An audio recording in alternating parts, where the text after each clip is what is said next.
ನಿನ್ನೆ ಜೈಲಿನಿಂದ ತಪ್ಪಿಸಿಕೊಂಡಿದ್ದ ಸಜಾ ಕೈದಿಗಳು ಲಾಕ್ ಆಗಿದ್ದಾರೆ. ಗುಂಡು ಹೊಡೆದು ಸಜಾ ಕೈದಿಗಳನ್ನು ಬಂಧನ ಮಾಡಿದ್ದಾರೆ ಖಾಕಿ ಪಡೆ. ಜೈಲಿನಿಂದ ತಪ್ಪಿಸಿಕೊಂಡಿದ್ದ ಸಜಾ ಕೈದಿಗಳು ಲಾಕ್ ಆಗಿದ್ದಾರೆ.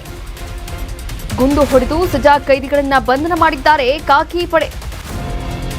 ಕಲಬುರಗಿ ಜೈಲಿನಿಂದ ಎಸ್ಕೇಪ್ ಆಗಿದ್ದಂತಹ 3 ಸಜಾ ಕೈದಿಗಳು ಜೈಲು ಕಂಬಿಯನ್ನ ಮುರಿದು ದೊಡ್ಡ ಗೋಡೆಯನ್ನ ಏರಿ ಪರಾರಿಯಾಗಿದ್ರು. ಖತರ್ನಾಕ್ಗಳು ಚಳ್ಳೆ ಹಣ್ಣನ್ನ ತಿನ್ನಿಸಿ ಓಟ ಕಿತ್ತಿದ್ರು. ಜೈಲಿನಿಂದ 3 ಪೈಕಿ ಸಂತೋಷ್ ಎಂಬಾತನ ಬಂಧನ ಆಗಿರುವಂತದ್ದು.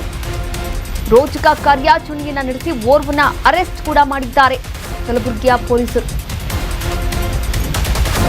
ಒಂದು ಕೊಲೆ ಪ್ರಕರಣ ನಡೆಯುತ್ತೆ. ಆ ಕೊಲೆ ಪ್ರಕರಣದಲ್ಲಿ 3 ಕೈದಿಗಳು ಲಾಕ್ ಆಗಿರ್ತಾರೆ. ಆದರೆ ಇದ್ದಕ್ಕಿದ್ದ ಹಾಗೆ ಬೆಳಗಿನ ಜಾವ 3 ಗಂಟೆಯಿಂದ 4:15 ಸುಮಾರಲ್ಲಿ ಅಲ್ಲಿಂದ ಎಸ್ಕೇಪ್ ಆಗಿರ್ತಾರೆ 3 ಜನ. ನೀವು ಕೂಡ ದೃಶ್ಯಾವಳಿಗಳಲ್ಲಿ ಗಮನಿಸಬಹುದಾಗಿದೆ, CCTVಯಲ್ಲಿ ಸರಿಯಾದಂತಹ ದೃಶ್ಯಗಳು. ಆದರೆ ಸಂತೋಷ್ ಎನ್ನುವಂತಹ ವ್ಯಕ್ತಿ ಇದೀಗ ಸಿಕ್ಕಿರುವಂಥದ್ದು. ರೋಚಕ ಕಾರ್ಯಾಚರಣೆಯನ್ನು ನಡೆಸಿದ್ದಾರೆ ಕಲಬುರಗಿಯ ಪೊಲೀಸರು. ಆ ಕಾರ್ಯಾಚರಣೆಯಿಂದ ಒಬ್ಬನನ್ನ ಈಗಾಗಲೇ ಅರೆಸ್ಟ್ ಮಾಡಲಾಗಿದೆ. ಇನ್ನಿಬ್ಬರಿಗಾಗಿ ತಲಾಶ್ ಕೂಡ ಮುಂದುವರಿಸಲಾಗಿದೆ.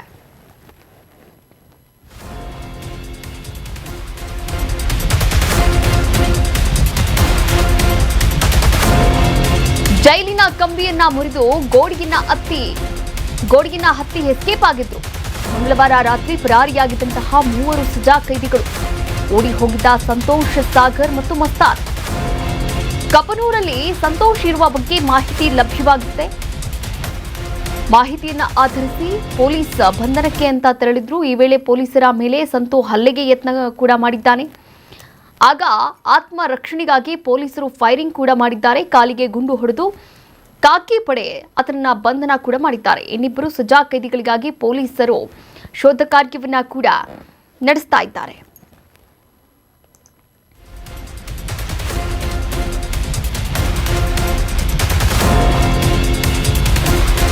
ಸಖತ್ ಚರ್ಚೆಗೆ ಕಾರಣವಾಗಿದ್ದ ಕೈದಿಗಳ ಪರಾರಿ.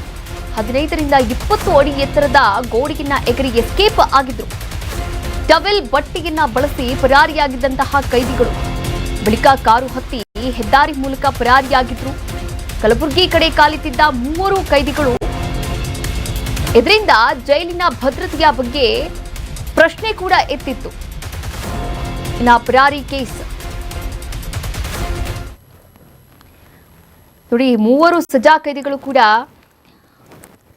ಇಲ್ಲಿ ಪರಾರಿಯಾಗಿರ್ತಾರೆ. ಆದರೆ ಪರಾರಿಯಾದಂತಹ ಸಂದರ್ಭದಲ್ಲಿ ಇದೀಗ ಸಂತೋಷ್ ಎಂಬಾತನನ್ನ ಈಗಾಗಲೇ ಬಂಧನ ಮಾಡಲಾಗಿರುವಂಥದ್ದು.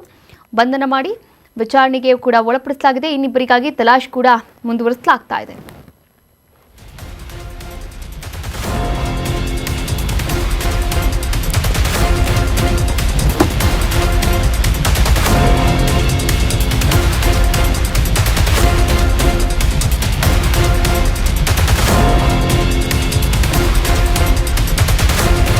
ಕರ್ನಾಟಕ ನ್ಯೂಸ್ ಬೀಟ್ ಫಾಲೋ ಮಾಡಿ, ಸಬ್ಸ್ಕ್ರೈಬ್ ಮಾಡಿ.